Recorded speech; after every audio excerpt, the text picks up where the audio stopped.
So this talk will explore the causes and events of the British Civil Wars and the establishment of the first professional new model army in Britain. And we're looking at that through the art and visual culture produced at the time and in later centuries. I'm going to look at the role of art as propaganda for both sides, the Royalists and the Parliamentarians, the importance of mass-produced prints in disseminating knowledge and that propaganda, the Victorian artists' revival of the subject and a bit more as well. Portraits of important figures like Oliver Cromwell and Charles I will be investigated, along with artworks of key events and battles that shaped this turning point in British history. So before we take a look at the art, I'm going to take a very shallow dive into what the British Civil Wars were. So they took place between 1642 and 1651, though the key outcome happened in 1649 with the execution of King Charles I. It was a conflict between the Royalists, those in support of the king, and the Parliamentarians, those in support of Parliament. Charles believed in the divine right of kings, which asserted that kings derived their authority from God and could not therefore be held accountable for their actions by an earthly authority, such as Parliament. Charles tried to establish this absolute rule over England despite strong opposition from Parliament. And at the same time, religion was another huge conflict. Charles was Catholic, with a Catholic wife and children.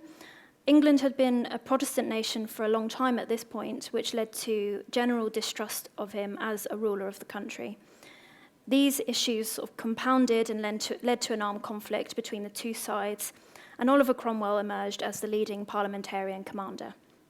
The Royalist faction were mostly in the north of England and Wales, whilst the Parliamentarians had London and southern England at their disposal.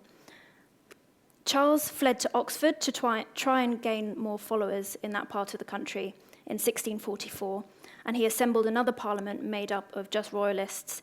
He stayed in Oxford and tried to make it the capital. And long story short, Cromwell's forces defeated the Royalists in 1645.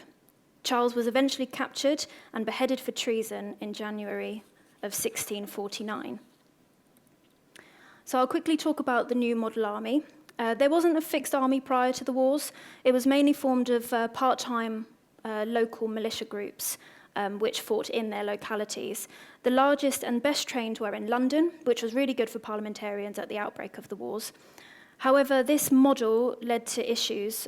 Soldiers were rather reluctant to serve outside of their home areas. So a standing army was formed after the Battle of Marston Moor in 1644, which was a victory for Parliament. The members were now liable for service anywhere in the country, and the new model army was formed in 1645, and here on the screen is a front page of a pamphlet made that same year by Robert Ram, who was chaplain of the Parliamentarian Army. It's called the Soldier's Catechism, and it's basically showing the religious justification for setting up the new standing army system. So this would have helped sway everyday people in seeing the justification for it, as fighting in the war now had a biblical basis. And you can see examples of psalms written on the pages. And this is where Oliver Cromwell really rises to prominence. He was head of the cavalry and was known to stay close to his men. He taught tight military discipline, showed compassion to his men. For example, he wrote letters home to the families of deceased soldiers, and all of these things made him a really good leader of men. So with that brief introduction out of the way, it's time for me to talk about some art. So first up are prints and their different uses and their themes. So the advent of the printing press in England in the 1470s was a major turning point for the distribution of ideas, religious doctrine, laws, and lots of other things as well. So by the time of the Civil Wars, prints were an excellent tool to get your arguments across. So we'll just talk about portraits first. So on the left, we have Sir Thomas Fairfax. He was the parliamentary commander-in-chief during the Civil Wars. He was an adept and talented leader who was eventually overshadowed by his subordinate, Oliver Cromwell. And this portrait was made after an oil painting, and it was produced after the Battle of Marston Moor. It shows the man as a leader of the army in his armour, though it looks as though he's just taken his helmet off. His hair's quite messy. So he shows that he's a strong leader of men, but also just an ordinary man that's found himself in an extraordinary predicament. On the right is Prince Rupert of the Rhine, who was an English-German cavalry officer during the wars. He was also Charles's nephew and had been a soldier since he was a young child. He was in his early 20s when the Civil War broke out, and he had considerable success during the initial years of the war. His determination, drive, and experience of European warfare techniques helped to bring some early victories for the Royalists. But as the war progressed, Rupert's youth and immaturity in managing his relationships with other commanders ultimately resulted in his removal from his post and ultimate retirement from the wars. Throughout the conflict, Rupert also enjoyed a powerful symbolic position. He was an iconic royalist cavalier, and as such was frequently the subject of both parliamentarian and royalist propaganda. So this portrait is remarkably similar to that of Fairfax, the same juxtaposition of soldier and young man, but the difference is that people at the time felt that Rupert was disingenuous, as he wasn't really a man of the people, but a member of the royal family. So if you were the average layperson looking at these two prints side by side, if you were unsure of which side to support, which portrait could you relate to the most? So many portraits of Cromwell were produced during his years in power. Unlike Charles, Cromwell had no official painter. In fact, this stern man showed no interest in the arts at all. He disdained all culture, and he even censored playwrights at one point. As a result, portraits of Cromwell are few and far between. Artists like Peter Lely and the miniaturist Samuel Cooper depicted him, but Cromwell's attitude to his own image is best summed up by his request to Cooper to use all your skill to paint my picture truly like me and not flatter me at all. Remark all these roughness, pimples, warts, and everything as you see me. So this equestrian portrait print was made soon after the death of Charles I. We see Cromwell on top of a large and strong horse. It's reminiscent of ancient equestrian portraits from ancient Rome of military leaders like Julius Caesar, and it's meant to symbolize their strength as leaders. The print is using well-known iconography to display Cromwell as the rightful leader of the country after Charles's death. However, it is a complete rip-off of this print of Charles I on horseback, and it was made in the 1630s after a painting by Sir Anthony van Dyck. So here now we can see that Cromwell is using this famous image of Charles as his own propaganda, stating he's just as strong and worthy as Charles to lead the country. So next up we have pamphlets. Pamphlets were the cheapest and quickest way to distribute propaganda to the masses. It was mainly made from wood blocks, which were really easy to produce and could be used to print hundreds of copies before the block eventually wore away. So these two examples show propaganda on both sides. On the left is parliamentarian propaganda on Prince Rupert and his dog called Boy, who was present at many battles. The parliamentarians started the rumour that Boy was a witch's familiar, and also in leagues with the devil. And it was to imply that the Royalists were using supernatural forces in battle. The Royalists caught wind of this propaganda and they twisted it to suit themselves. They further exaggerated Boy's powers and used it against the parliamentarians, portraying them to be gullible fools and therefore not fit to have any kind of power. And then the pamphlet on the right shows the possible outcomes of the Puritans gaining power. It's written in defense of Charles, and we see heaven uncloaking this monstrous, many-headed figure who's leading the apocalypse. It reveals the papist conspirators, malignant plotters who are against the church and the kingdom, and it's called The Kingdom's Monster Uncloaked from Heaven. So both pamphlets use religious ideas to instill fear into the reader. So again, if you're a layperson, look at these two side by side. Who do you side with? Do you side with the royal men who are in league with the devil, or the Puritans who are also in league with the devil? So other types of prints are more sort of showing the historical event itself. The example that I've used is the execution of Charles. The first one is a pretty factual representation of the event itself. It was produced in the Netherlands just a few weeks after the execution, so depictions of the execution were sort of suppressed in England, but if you go on the continent, you could find the news much more quickly.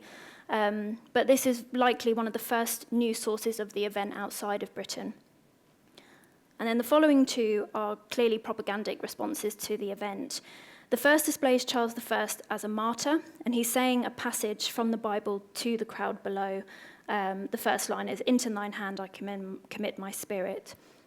In reality, the crowd were too far away to hear him speak, and according to one eyewitness, the decapitation was greeted by a moan from the assembled crowd, some of whom then dipped their handkerchiefs in Charles's blood, and that sort of starts this cult of the Martyr King, which I'll speak more on later. And then the second print is a pretty overt example of this sort of symbolism. It shows Thomas Fairfax as the executioner of Charles, holding his head and leaving it sort of to hand just outside of the frame. Fairfax was definitely not the executioner. We don't know who the executioners were, but in fact, Fairfax didn't truly agree with the beheading of Charles. So this print is showing to the reader that the parliamentarians were victorious over the royalists in a really overt, obvious way. And the two key players in the wars are used as icons for this. So, next up we have contemporary paintings, which were also a form of propaganda, but due to their medium, they couldn't be distributed as widely as cheap prints. They were instead used to bolster the images of key figures to their closest allies or enemies, rather than the general populace. First one we have is George Monk, the Duke of Albemarle. So after serving with the Dutch in the 1630s, Monk fought for King Charles in Ireland during the British Civil Wars, commanding a regiment of foot. And after Charles's death, he served in Ireland and Scotland on behalf of Parliament, eventually becoming Commander-in-Chief of the Parliamentary Army in Scotland. When Cromwell died, Monk was considered as a possible successor, although he refused to accept the supreme power. Although he did retain control of the army, which he brought south to London, and was thus able to use his influence for the restoration of the Stuart monarchy in 1660. After the restoration, Charles II raised Monk to the peerage as the Duke, and he became Captain General of the King's forces, confirmed by a patent for life. Monk is a great example of the members of the aristocracy who changed their allegiance depending on which way the wind was blowing. As at first he was a royalist, after Cromwell is in power, he happily becomes loyal to him, and then upon Cromwell's death, he's largely responsible for England becoming a monarchy again. This is quite a famous painting of Charles I at his trial, and there were quite a few copies of this made as well and distributed across the land. This portrait is quite different from the earlier one we saw of Charles on horseback, and it's a pretty understated portrait for a monarch. It depicts Charles at his trial. So following his defeat in the Civil War, he was brought to trial before the High Court of Justice in the Great Hall at the Palace of Westminster in January 1649.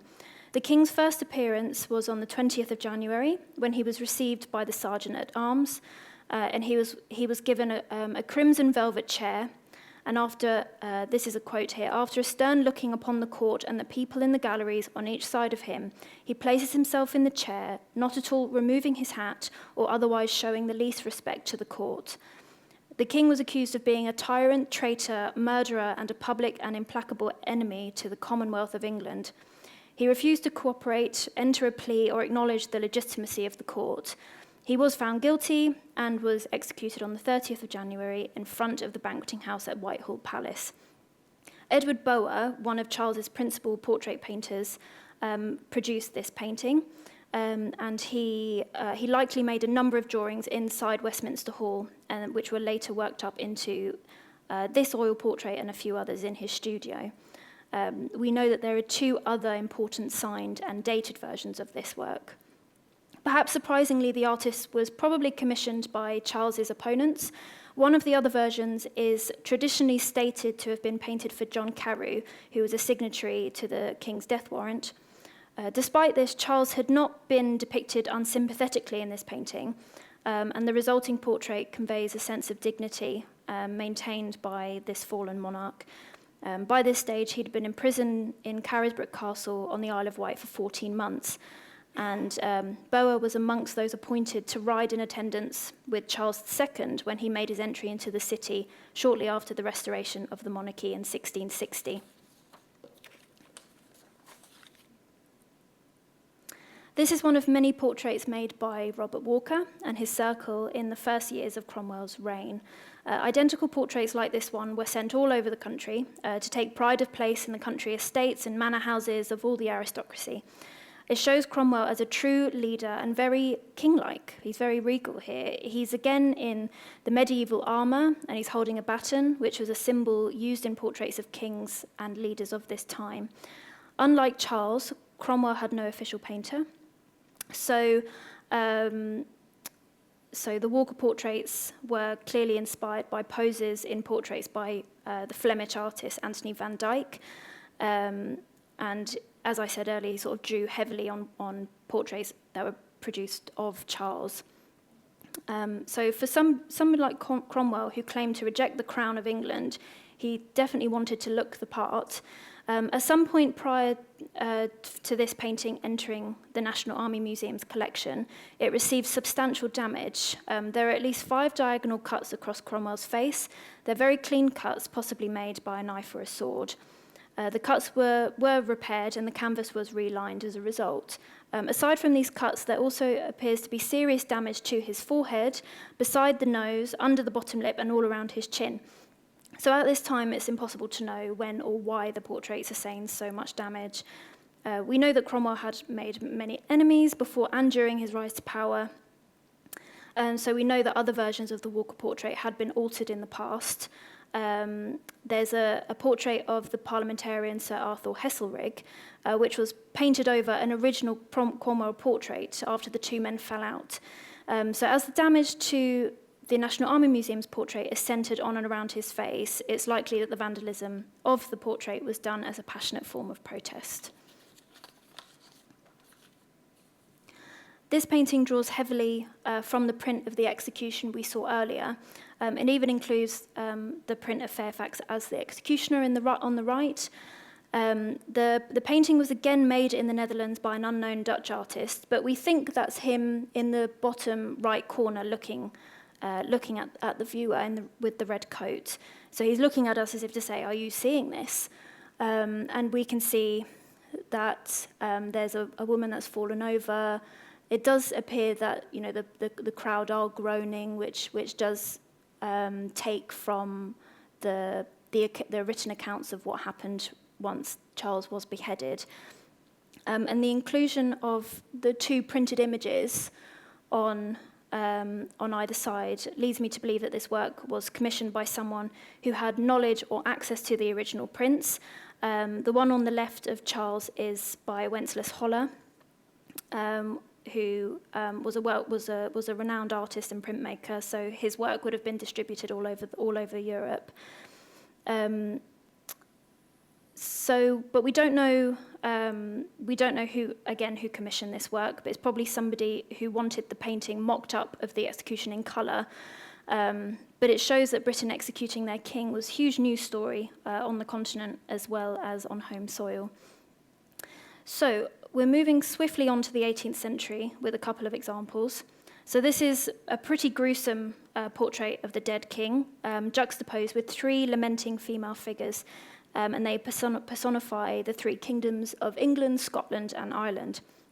We see that the artist has decided to expose the king's neck, showing the stitches where his head was reattached.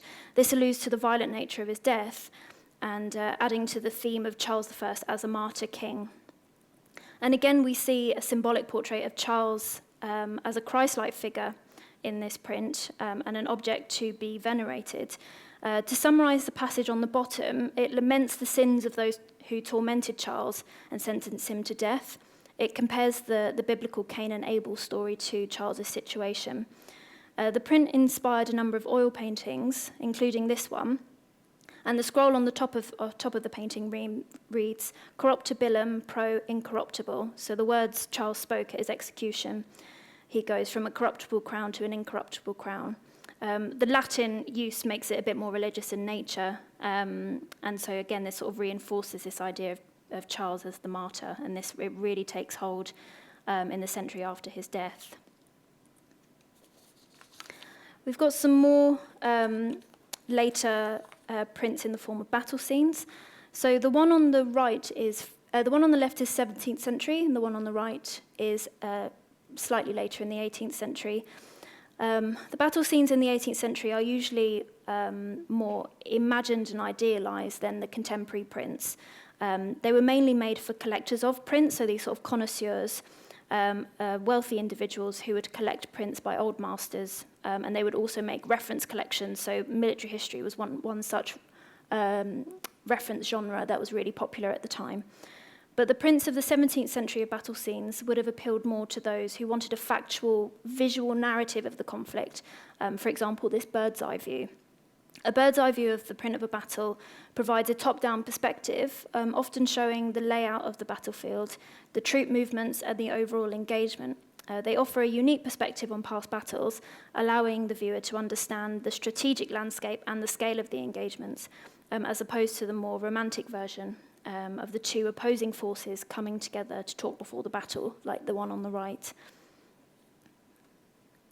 So jumping ahead in time into the 19th century, interestingly enough, it wasn't British artists who first started to reprise themes of the Civil War in their art. It was, in fact, the French.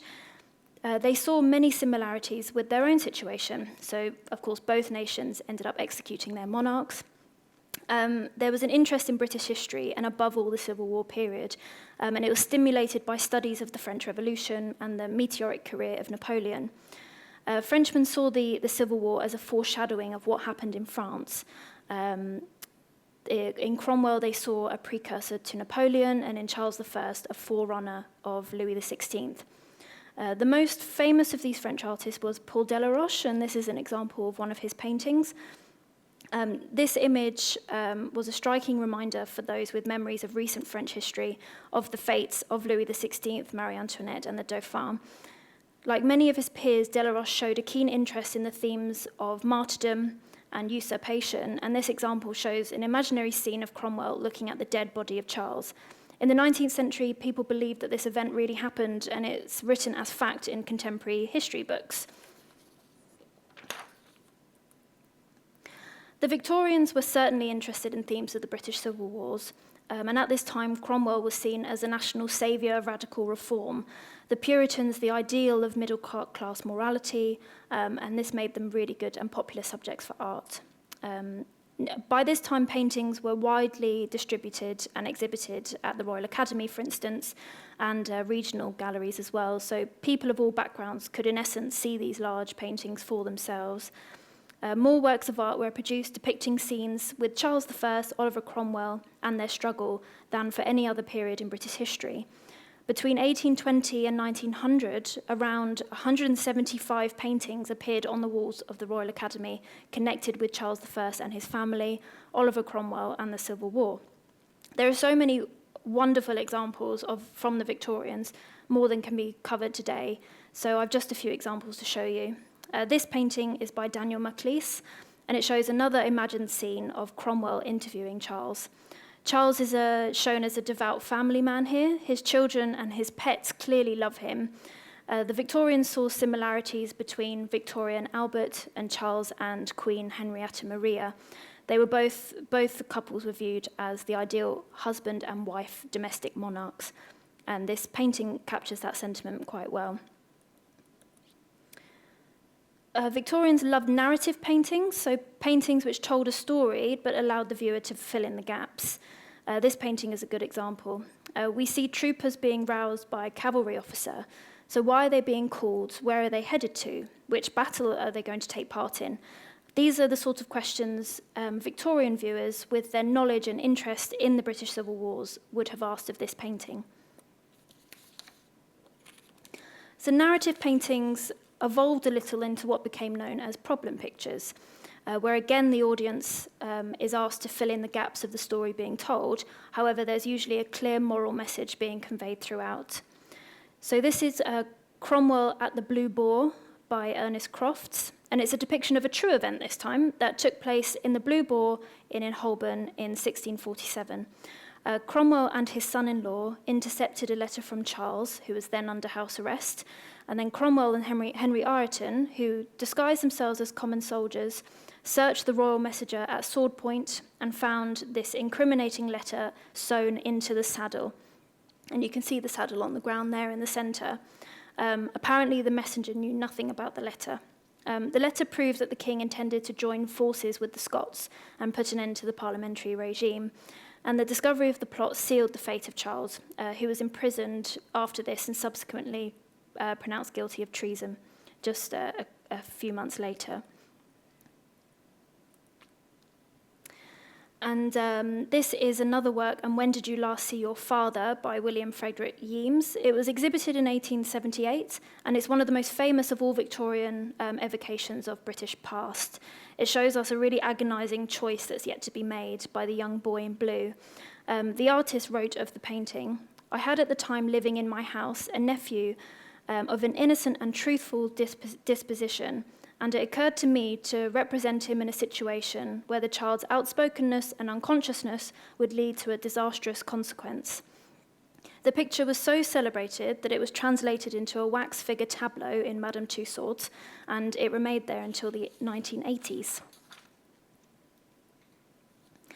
So from the late Victorian period, the appetite for Civil War themes in art began to wane, in large part because of the ongoing conflicts happening in their lives, such as the Anglo-Afghan War and later the Boer War.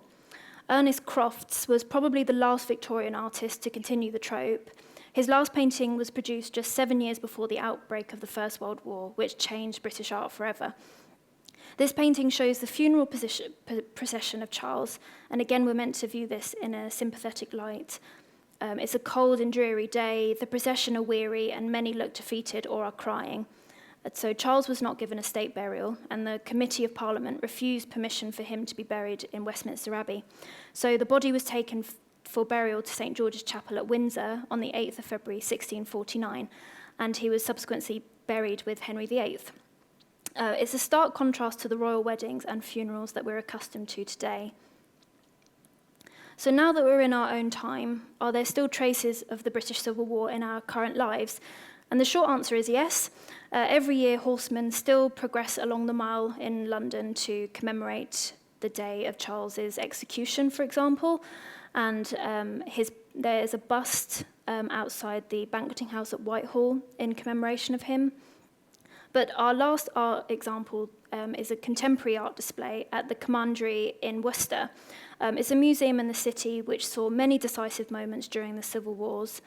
It has attempted to remind people of one area of discord with regards to memory of the Civil War. So Cromwell's military campaign in Ireland was brutally unjust. His actions worsened the already problematic relationship between Protestant and Catholic people and began centuries of trouble and grief. The art installation, It Happened Here, is by Conford and Cross, and what they've done is they've removed the earlier formal gardens of the Commandery with Irish turf, acknowledging the brutality of Cromwell's campaigns in Ireland. Thanks very much for listening.